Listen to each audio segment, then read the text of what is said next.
লোডশেডিংটা তো শুধু আপনাদেরকে প্রভাবিত করছে না, আমাদেরকেও তো প্রভাবিত করছে।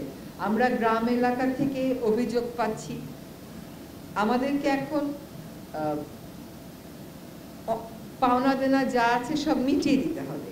সে মিটিয়ে দেওয়ার জন্য আমরা অগ্রাধিকারও ঠিক করছি যে কোথায় কোথায় পাওনা দেনা মিটিয়ে দিলে মানুষের যে ভোগান্তি বিদ্যুৎ সরবরাহ না থাকার কারণে সেই ভোগান্তি যাতে মিটে যায়।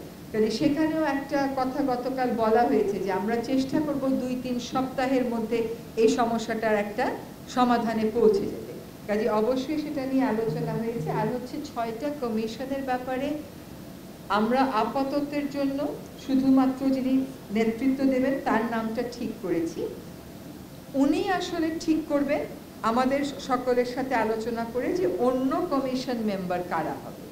আর সংস্কার প্রস্তাবগুলো যেগুলো আসছে কিছু কিছু জিনিস কিন্তু আছে, পত্রপত্রিকায় আছে, জনগণের মতামত হিসাবে আছে, কারো কারো গবেষণা হিসাবে আছে, ওইগুলো নিয়ে হয়তো ওনারা কাজগুলো শুরু করে দেবেন। এর মধ্যে কংক্রিট যে প্রস্তাবগুলো আমরা রাজনৈতিক দলগুলোর কাছে আহ্বান করেছি এগুলো চলে আসবে।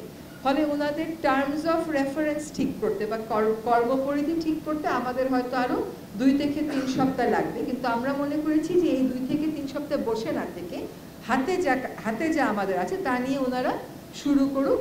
এবং ওনারা কোথায় বসবেন, এটা যে মন্ত্রিপরিষদ বিভাগ সাচিবিক সহযোগিতা দিবে এটা ঠিক হয়েছে, কোথায় বসবেন এটাও মোটামুটি একটা ধারণা আমরা করছি।